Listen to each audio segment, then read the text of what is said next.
മഹാലക്ഷ്മി സീരിയലിൻ്റെ പുതിയൊരു എപ്പിസോഡിലോട്ട് എല്ലാവർക്കും സ്വാഗതം.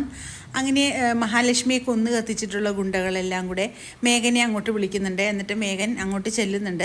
എന്നിട്ട് ചോദിക്കുന്നു, നിങ്ങൾ എന്തിനാണ് ഈ രാത്രി എന്നെ വിളിച്ചു വരുത്തിയത്, എന്താ കാര്യമെന്ന് ചോദിക്കുന്നു.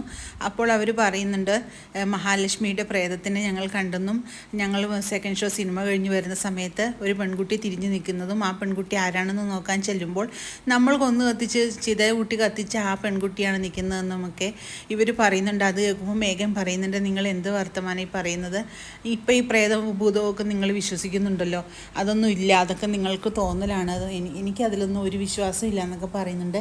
പക്ഷേ എന്താണെങ്കിലും സാർ ഒന്നുകൂടി സൂക്ഷിക്കണേ, നമുക്ക് എന്തോ ഒരു ആപത്ത് വരാനുണ്ടെന്നൊക്കെ ഇവർ പറയുന്നുണ്ട്.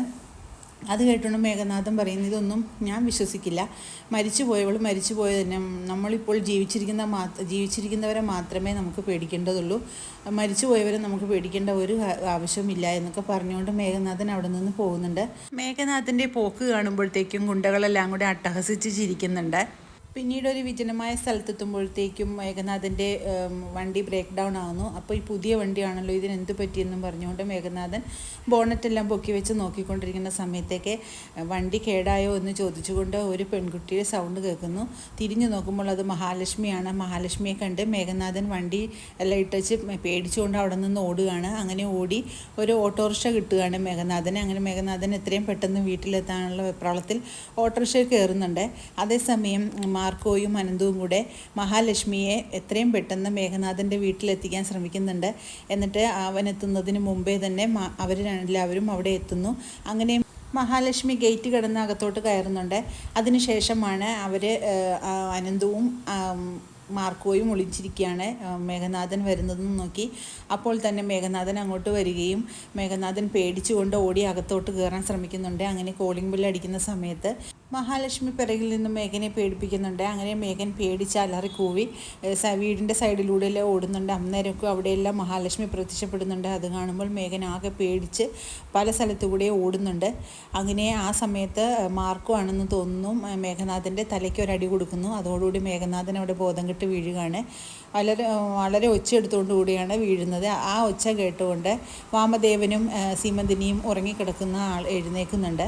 എന്നിട്ട് അവരിത് മേഘനാണല്ലോ ഒച്ച കേൾക്കുന്നതെന്നും ഒച്ച എടുത്തതെന്നും പറഞ്ഞുകൊണ്ട് വാമദേവനും സീമന്തിനിയും കൂടെ ടോർച്ചെല്ലാം അടിച്ചുകൊണ്ട് താഴോട്ട് വരുന്നുണ്ട്. അങ്ങനെ ഗേറ്റ് തുറന്ന് കിടക്കുന്നത് കാണുമ്പോൾ ഇതിനകത്ത് ആരോ കയറിയിട്ടുണ്ടല്ലോ എന്ന് പറഞ്ഞുകൊണ്ട് വാമദേവൻ ഗേറ്റെല്ലാം അടിച്ചുകൊണ്ട് ചുറ്റും ടോർച്ചടിച്ച് നോക്കുന്ന സമയത്ത് മേഘനാഥൻ അവിടെ ബോധം കെട്ട് കിടക്കുന്നത് കാണുകയാണ്. അങ്ങനെ മേഘനാഥനെ വിളിച്ചുണർത്തി, നീ എന്താ മോനെ ഇങ്ങനെ കിടക്കുന്നതെന്നൊക്കെ ചോദിക്കുന്നു. അന്നേരം പറയുന്നു, ഞാൻ അവളെ കണ്ടു, മഹാലക്ഷ്മി ഞാൻ കണ്ടു, അവളുടെ പ്രേതം ഞാൻ കണ്ടു, എന്നെ പേടിപ്പിക്കാൻ എൻ്റെ പിറകെ അവളുണ്ട്, ഇവിടെ ഈ വീടിൻ്റെ പരിസരത്തുണ്ട് അവളെന്നൊക്കെ പറഞ്ഞുകൊണ്ട് ആകെ ഒരു പിച്ചും പേയും വർത്താനം എല്ലാം പറയുന്നുണ്ട് മേഘൻ.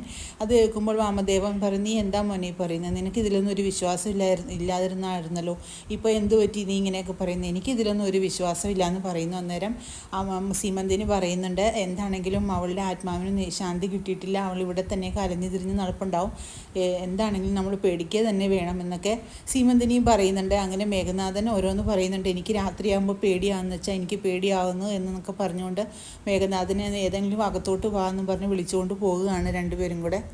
പിന്നീട് സീമന്തിനി വാമദേവനോടായിട്ട് പറയുന്നുണ്ട്, അവൻ പറയുന്നതൊന്നും പുച്ഛിക്കണ്ട, എന്താണെങ്കിലും അവൻ നുണ പറയില്ല, അവൻ കണ്ടത് തന്നെയായിരിക്കും മഹാലക്ഷ്മിയെ, നിങ്ങളെല്ലാവരും കൂടെ അല്ലേ അവളെ ചുട്ടുപോകുന്നത്, അതുകൊണ്ട് അവളുടെ പ്രേതം നമ്മളെ എല്ലാവരുടെ അടുത്ത് വരുന്നതായിരിക്കും എന്നൊക്കെ നമുക്ക് എല്ലാവരും ശ്രദ്ധിച്ചിരുന്നില്ലെങ്കിൽ നമ്മളുടെ കഥ അവൾ തന്നെ കഴിക്കുമെന്നൊക്കെ സീമന്തിനി പറയുന്നുണ്ട്. അത് കേൾക്കുമ്പോൾ വാമദേവനും പേടിക്കുന്നുണ്ട്.